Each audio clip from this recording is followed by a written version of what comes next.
What's going on, ladies and gentlemen? Today we're here once again with African Tigress. Now, many of you have stated that you love African Tigress. A lot of you went to subscribe to her channel and watch her videos. And we definitely like African Tigress over here as well. So African Tigress, thank you for joining us on the show today. Thank you for hosting me again. Glad to be back here. Awesome. Glad to have you. So we had the last video we had done about Kenya was about the white Jesus and the pastor. Now, Tigress, we felt that was extremely ridiculous, and we were very angry for the people to have white Jesus over there. But you explain to me how you feel about that and what happened to white Jesus. Well, we talked about it last time about white Jesus. It's pretty interesting because of recent there's been photos and videos going around of physical white Jesus actually coming to Nairobi. So it's crazy. So is white Jesus being invited? Yes, he was invited. He's actually from the US. He's American. The one who's in Kenya is American. And he was invited here. He's been in Kenya for almost a month now. And he came for, he says, like ministry, stuff like that, for some crusades. Yeah, so he's been around for a while, and he's still around, and he's still going around.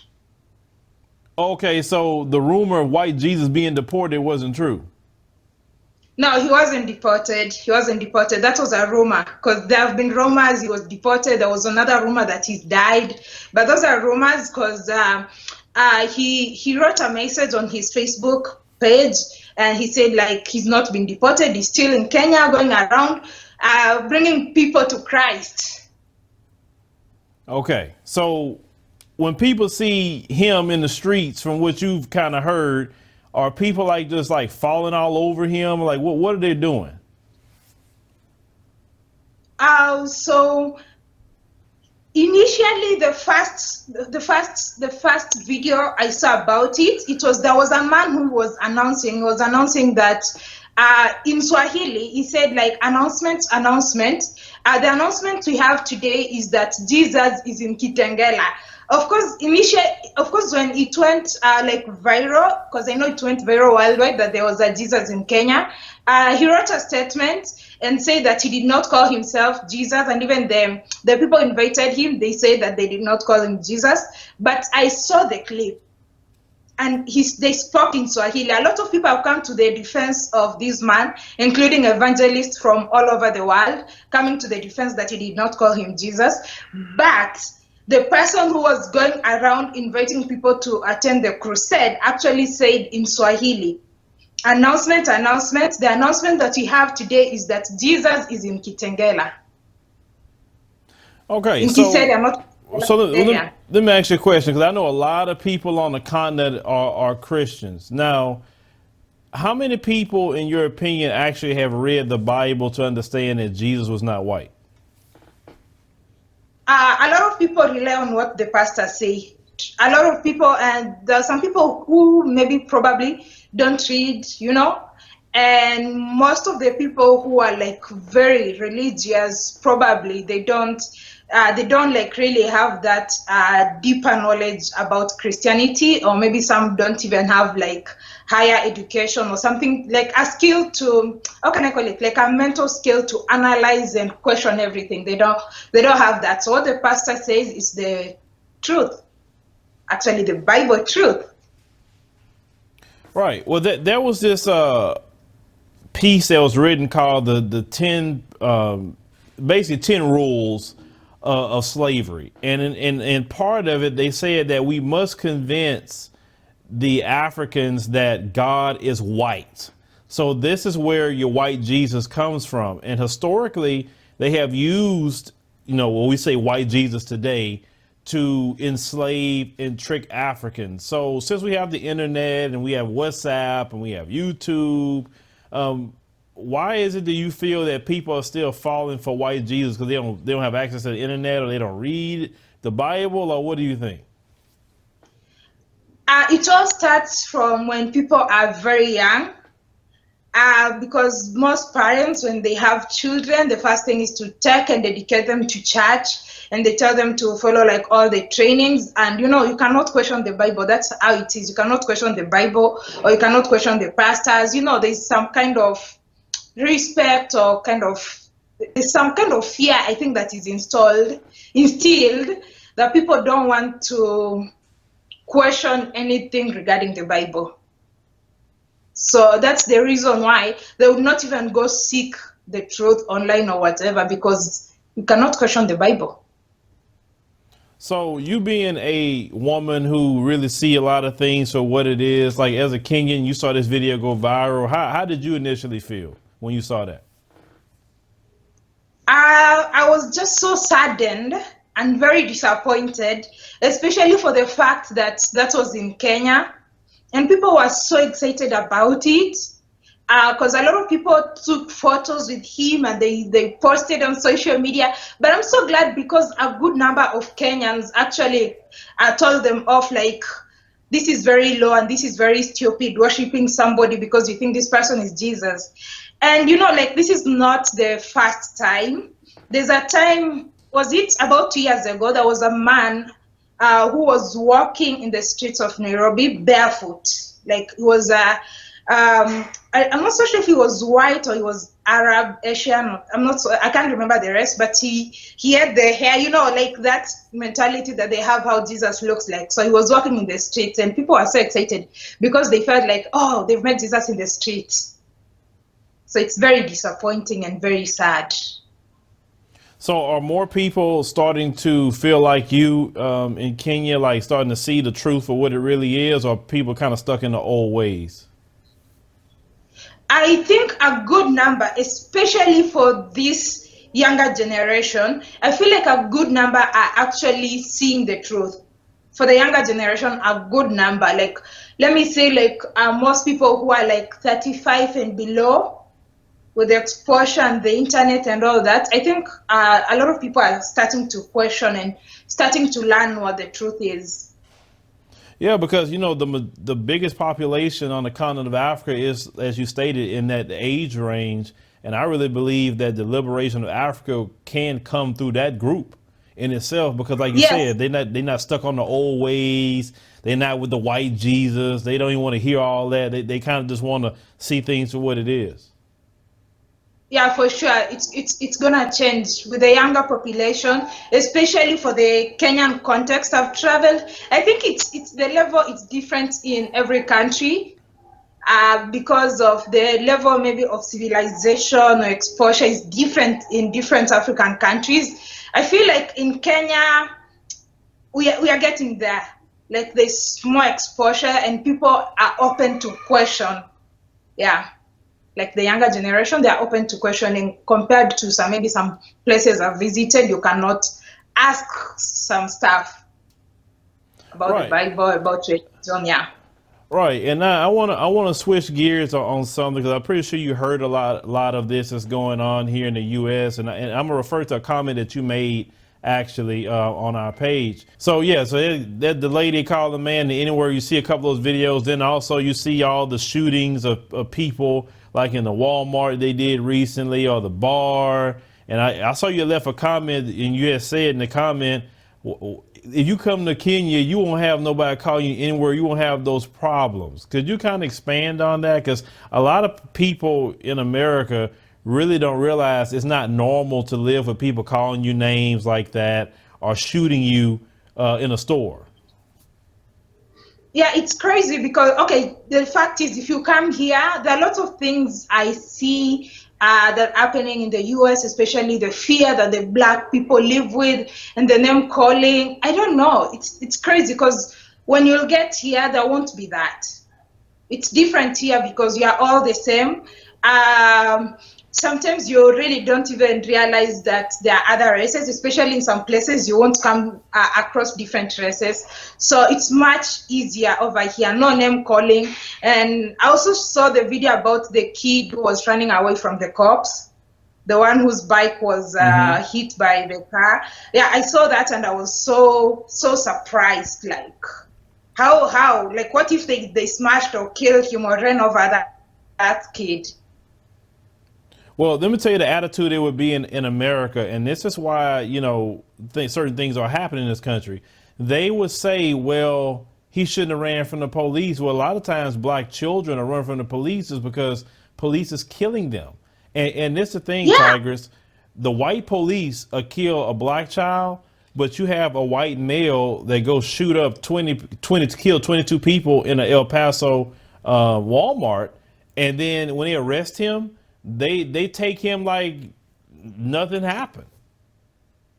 Yeah, I saw that. Like I saw that. Like the force that they use on black people, it's too much compared to the kind of force they would use. They actually don't use on some force on the white people. They don't use force. They escort that person, and then they're like, "Oh, something is wrong. Let's pray," and stuff like that. But if it's a black person, you're going to prison, or you're getting killed. Right. So I talk to people also that, of course, black Americans, we have our own culture. Kenyans have their own culture. And a lot of times we don't understand that we are different cultures, but we are the same people. Now, if a black American could say, you know what, I'm going to try what Tigress has to say. I'm going to get that 5-year visa. I'm going to go to Kenya for 5 years. Can black Americans with our culture get acclimated into Kenyan culture? Yes, yes, it's much easier. Even like for the visas, like for us, it's not like you can go to the US like for 5 years continuous. It's like 6 months maximum. But when you come to Kenya, it's very easy to get along with the culture. It's very easy to integrate. As long as you don't come with some sort of attitude or as long as you're willing to integrate into the culture and don't think like maybe like because of some things. Yes, there could be things that we're doing that like the white Jesus and stuff that are way backward. But in order to solve something, you don't attack. You need to teach people. You need to show them what they believe or whatever they're doing is wrong. You don't go like attacking or trying to say like, oh, this is so stupid and all that. So you have to like, as long as you come and you're willing to teach whatever you know and you feel that's the right thing, then it's much easier. The attitude is what will determine on how easy you can integrate in the community. Right. So you're saying that if you come over with a spirit of humility and a spirit of respect and to say, hey, Yeah. brothers, sisters, I just want to get along with you, and let's say, like you said, teach certain things that maybe we know, for instance, from here, and it could teach it over there. Now, is it a great need for us to come teach certain things in Africa that we know from America? Oh, yes, especially because a lot of people don't know, like a lot of people in Africa, they would say, oh, they'll talk about racism, and when you say some things, they say, oh, you're racist and stuff like that. But I don't feel like truly people understand what racism is. And because we've not lived in the same environment dominated by or with a lot of people from different races, that's why I think we are very accepting, like to several, like to every race, you're very accepting. So I think once people share actually their experience, what it feels like for instance, you if you stay in the US, if you tell people, you come and tell people exactly like what the experience is, I think that one would actually be able to open up their thinking and mentality. Right, because I feel that, like, of course, just we both know that the continent of Africa has all the resources, all the wealth that you could think of, The richest. yes, the richest. But the thing is, and how I see it, is that it's allowed that everyone else come in and take advantage of the African people. And how I see it is that why do you want to, not you, but why do they want to allow the white man to keep coming in, and now you let the Chinese man come in, even though he's coming in a different way, and we talked about this before. But Yeah. why? My thing is, I guess I feel that maybe we could talk about those things a little more on the continent and say, you need to take ownership of your country, your resources, and it really needs to be an Africa for Africans. That's how I feel about it. Yeah, I actually support that. I think people need a lot of education about that. The rate at which we accept people from different places to come and do business, to come and stay, to come and preach, is like really quite saddening. Like, for instance, you know, this guy, the white pastor that you are talking about, is even going around, and of course they're fundraising. They have some page, they're fundraising, and then they're getting money to buy widows. Their videos, if you would want, I can send you some videos whereby they're like donating food to widows and stuff like that, giving food. It's really it scares me, because there have been experiences in some places whereby people were given poison. I think you heard about that, of a preacher. That white guy that was talking about giving some sort of miracle cure, but it was like basically drinking bleach.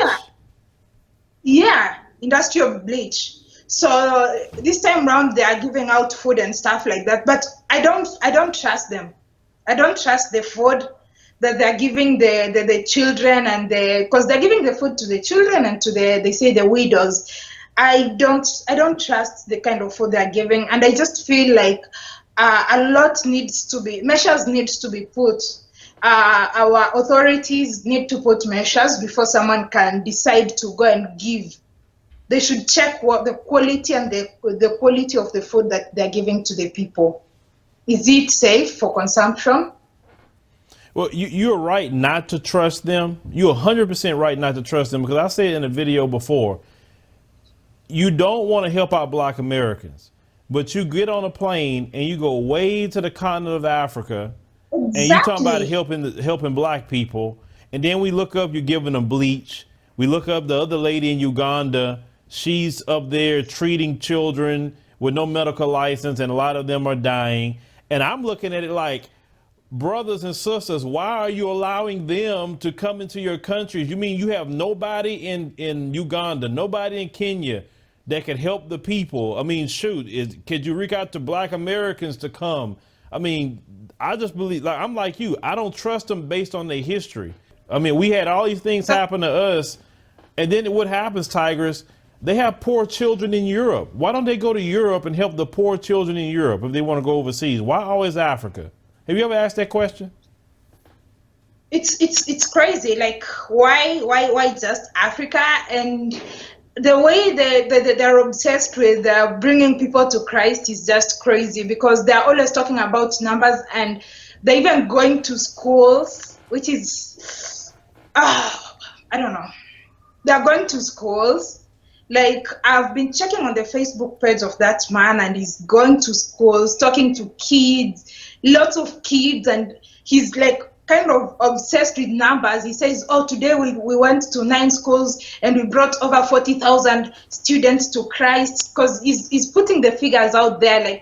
So he goes to a school, and maybe if the school has 1,000 students in style, and he's preaching to them, and his assumption in his mind is that all those kids have been brought to Christ, which of course is not realistic. So he's going to schools, right from the young kids, like the ones in nursery school, preaching to them, accepting Jesus, singing, dancing, and stuff like that. He's going to secondary schools. And I don't know I think it shouldn't actually be allowed.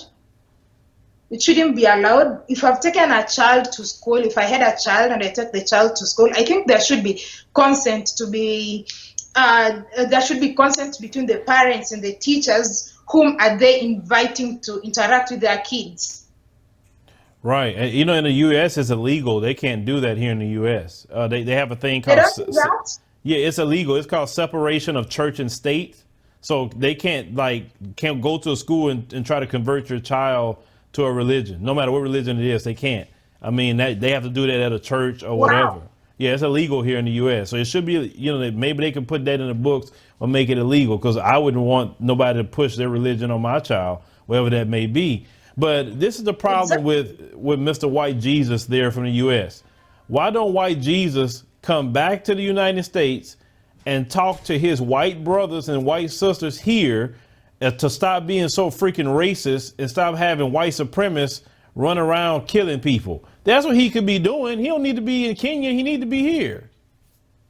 Exactly. And even the fact that you've mentioned that they don't do that in schools over there, why does he feel it's right to do it here in Kenya? I'm so shocked. It's crazy. Well, you have to understand, they feel they can go into Africa and do whatever the hell they want to do, which is like what you're talking about. Oh, I'm gonna go into these people's children without asking the parents, is it okay? I'm going to push my white Jesus on them and tell them God is white and everything, right? I'm gonna go and set up a medical clinic. I'm gonna go and do this. I'm gonna go adopt African children. Think about it. A lot of them will go to Africa and adopt African children, but they will never adopt the African American children. Which is crazy. Exactly. It's crazy. And this is why I try to tell you guys need to protect your country. You need to keep all these people out, influencing your children, giving you things. No, I believe there's enough Africans on the continent. You can call a lot of us, Black Americans. A lot of Black Americans want to help or come over and live. Let's have that. That's why I'm trying to say, let's get together as brothers and sisters and help each other. We don't need them. Yeah, and I'm not so sure if it was like a Black person, they would have it easy going to any school and talking to students or preaching to them as easy as it is for a white pastor. And there's one thing I noticed. Okay, this is different. This one thing I noticed. There's a place this guy he went in Ongatarongai, the first place he was having the crusade. They were actually chased by the police. They were chased by the police. I don't know the police, and some people really chased them away. He had the video, but he deleted it. I was in Uganda. I wasn't able to really download it, but he deleted the video. He had put the video saying on how Satan is trying to oppose their work because they were chased and they were tear gassed and stuff like that. He deleted the video, and he's kind of very much obsessed with everything. He's always live on Facebook and stuff like that. So, and even at that time, there's one thing I noticed. There was a lady from the tear gas and the running and all that. She had collapsed. So this guy was on Facebook Live, and then he's like, "Oh, this lady has collapsed. Watch me revive this lady back to life."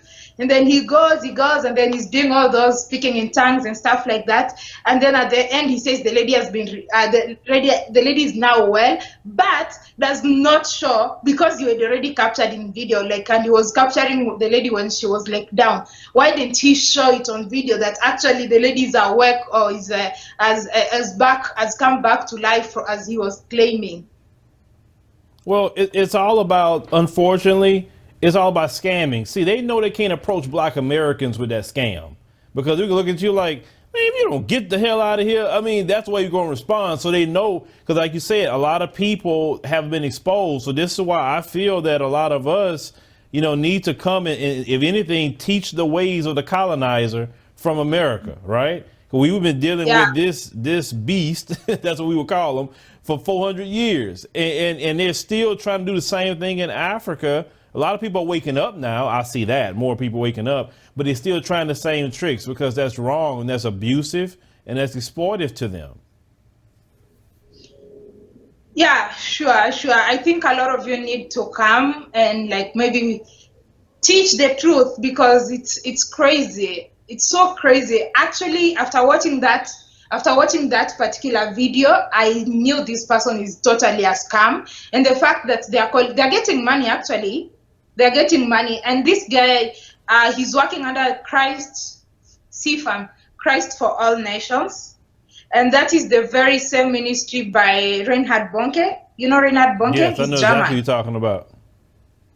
Yes, and this guy has also been involved in cases where they kind of scamming people, because I read a lot online, and there is a time that in 1988 here in Kenya, him and some other local pastor known as Mary, they were preaching in Kenya, and then they say that there was a man who appeared of Arab descent, and they say that man was Jesus during the crusade. It was a crusade, and Reinhard is very well known for open air crusades in Africa. That's what actually made him famous. And a lot of people thereafter call their children Reinhard Bonke. If you come, if you go to lots of places in Africa, you'll get a lot of kids known as Reinhard Bonke during that time when he was very active in ministry in Africa.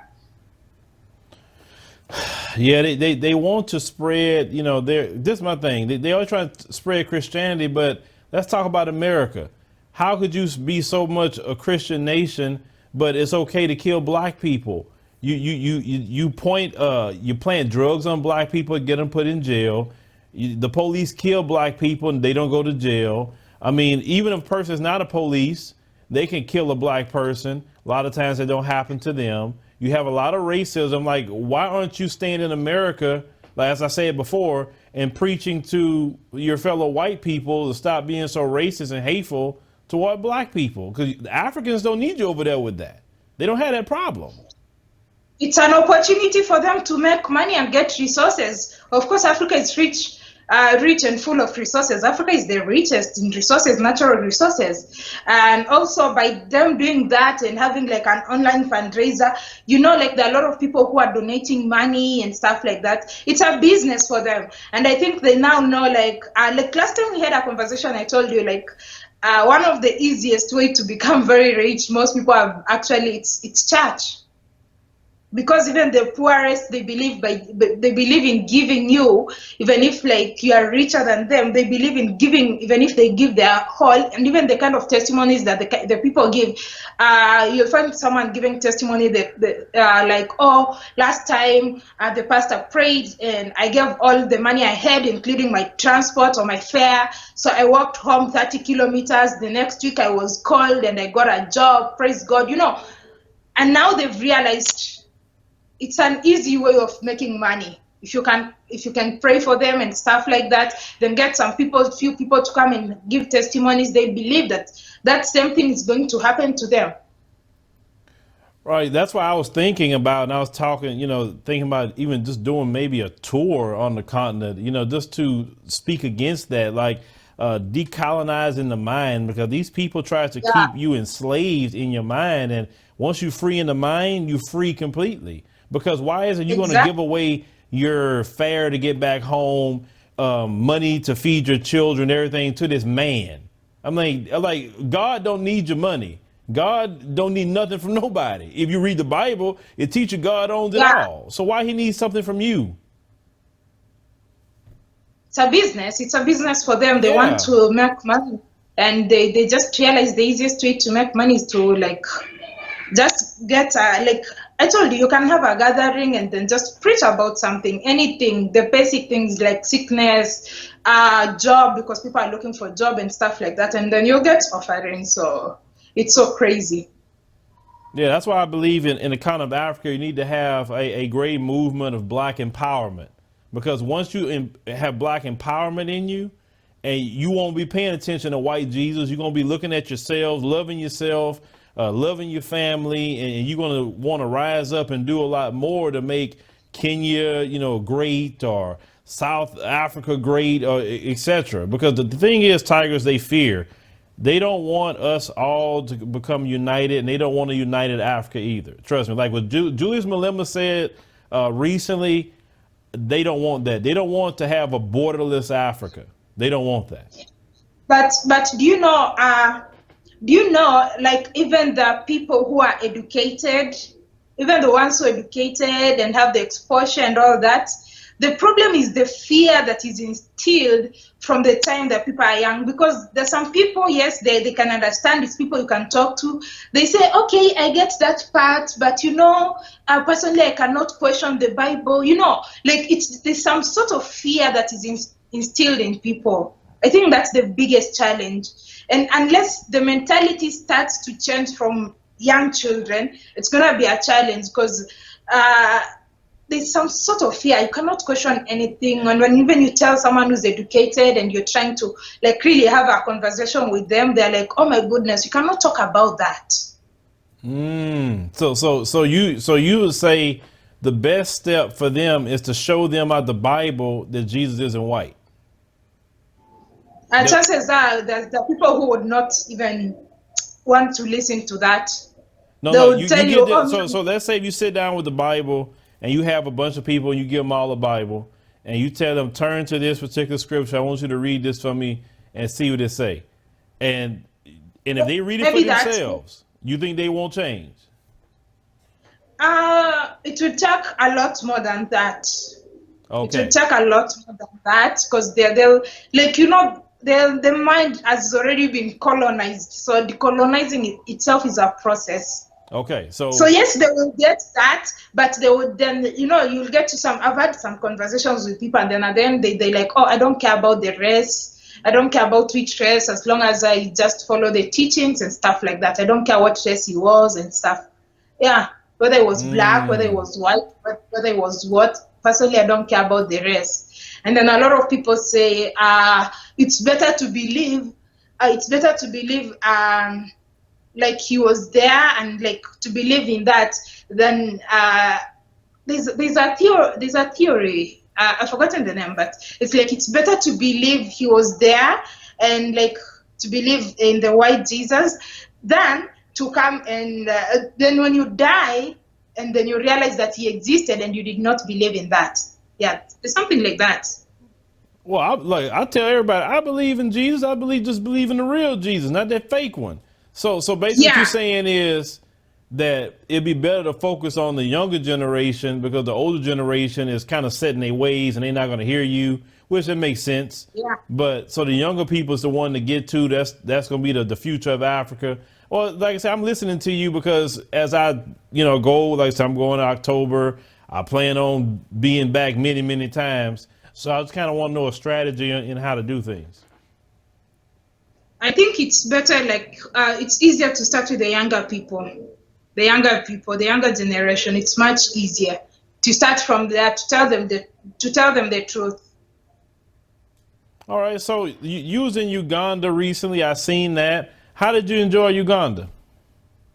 Uganda was amazing. It was really great. It's a nice place. And I saw you went to a particular place that they was talking about the slave trade.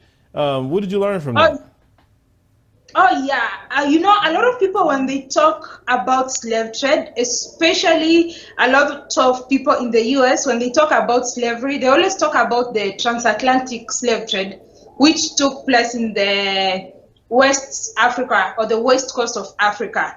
But they forget there was the Indian Ocean slave trade that was taking place mostly by Arabs. In the east coast of Africa, slavery was mostly by Arabs, where they could get slaves from East Africa, and then they would sell them to Europe and the Middle East countries. So I Okay. think a lot of people need to learn and research more about the Arab slave trade in Africa because I think a lot of people don't know about that. You're right. A lot of people don't know about the Arab slave trade, and so they did theirs in East Africa. But also, I recently learned about in Nigeria they had Nigerian slave traders too, and they had two main. One of them was Badagry, and I forgot the name. That was the other one, and they were selling on average, they say 300 slaves per day. These are Nigerian slave traders. Was selling it to the white people. Okay. And some of us don't even know about that. When I talked about cause recently that word akata has been an issue, and I know you know about that word akata. Do you know anything about that? What some Nigerians say? Yeah, I've heard about that word, and a lot of people debate about its meaning. Yeah, Yeah, not very sure what it yeah, exactly means but because I some think people say it's. it's extremely offensive. Well, based off of what I researched about the slave trade in Nigeria, any black American to hear akata, you need to let them have it because they had a big role in sending a lot of our ancestors into slavery. Yeah, I've not. I don't know exactly the meaning of akata. I've had a lot of people debate on the meaning. Yeah, so in East Africa, mostly the slaves were not sold. In East Africa, most of the slaves were actually captured. Like they would come and raid your house or your home and take you to some places and stuff like that. Yeah, so a lot of Arabs are capturing them because they go trying to go to Europe. A lot of even people from Nigeria, but they say it's bad over here. Yeah. We're gonna go to Europe, and then they're capturing them, putting them in slavery. So, have you heard anything about like what they're gonna do about that, like to stop that from happening?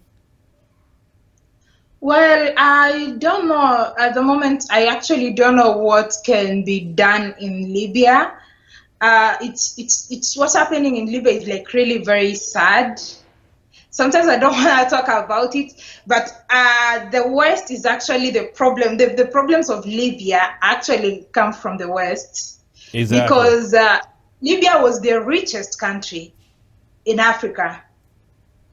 In Libya, before all this, they killed Gaddafi, saying he was dictator and stuff like that. But it's because it had like oil reserves and stuff like that. So it's just the interests and funding, giving people weapons and all that. When people are in chaos and then they're busy stealing the resources, it's so crazy. So do they blame Barack Obama for that? Well, I've had a number of people blame him because it was during that time that Libya went down. It was during I've had people blame him. It was during that time that Libya went down. But of course, a lot of other people don't really think he's the cause because they believe, oh, Obama is black. Oh, maybe for Kenyans, oh, he's Kenyan. So like people like really don't look deeper into that. Well, Barack Obama said his greatest regret during his presidency was Libya. Of course, he's basically he's the reason. But people won't like for the fact that he's black and like people liked him. So it's very hard for some people to even accept or even say that he's actually the reason or the problem, the cause of the problems in Libya, because a lot of people is black. So I don't think that by virtue of us being black doesn't mean like all black people think like us. Of course, there are some black people who are like really the intentions are not good.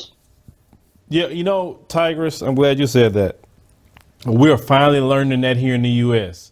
We have black politicians, and we think, oh, they black like us. They know what we go through. They know we struggle, so they'll go fight for us.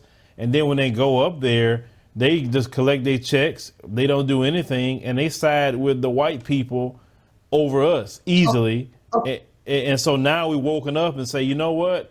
It don't matter anymore about that. All we want is our agenda. exactly. Like, is the person pushing your agenda, or is it a black person who has selfish interests, his own gain, who's going to sell their people to benefit themselves? Right. That's something that got to stop. So definitely, Tigress, tell people how they can get to your YouTube channel, what it's about, and about subscribing. Oh, well, my YouTube channel is African Tigress. I just hit 10K subscribers yesterday. I'm so All excited. right. Good job. Yeah, so I travel across Africa and just interact with the people, share the culture, the lifestyle, and get to know what opportunities exist in each and every other country that I travel to. So actually, on a mission. I want to go to all African countries. Like, I want to make sure that I've gone to all African countries, and by this year, I should have done close to 20 countries. Wow, that's awesome. I'm gonna try to catch up with you on that. I want to get to every African country too, because I think it's something to see. It's the African continent is beautiful. I told my wife I would love to go to Seychelles. I don't know if Yeah, you've seen the. you need to visit Africa, interact with us. Like basically for me, I say my channel is about telling the African story, the African way by an African. Right. Yeah, Right. telling the African story the African way by an African, because I feel like the Western media has misrepresented, given wrong facts about Africa, and I think by doing that, and that's basically what they do to, because I've seen a lot of things that the media says that kind of causes like a division between the African Americans and the Africans. So yes, I want to tell the truth, our story, our way. Yeah, but you definitely got to own your own story, and like I say, when it comes to the white media, that's what we call it. It's all about propaganda, and as long as they're Of course, propagandizing, then you're going to keep an to issue. divide us. Yeah, you'll keep an issue and problem with division. But the great thing about the internet is that that's being stopped every day, and they don't know how to stop it because when you making your videos showing, hey, Kenya is like this or Uganda's like this, when before they could have said, oh, look at those poor Kenyans and oh, they got AIDS and you don't want to go over there, but then you can't get them white folks to stop going to Mombasa. You know what I'm saying? I mean, 'cause they don't want us to Yeah. go over there. So it's good to tell, like I said, our own story. And guys, make sure that you go subscribe to African Tigress. Like her videos. Share a line with her. Let her know you came from over here. And we greatly appreciate you going and do that. So Tigress, thank you for joining us on the show today. Thank you so much for hosting me. Looking forward to sharing this platform with you again.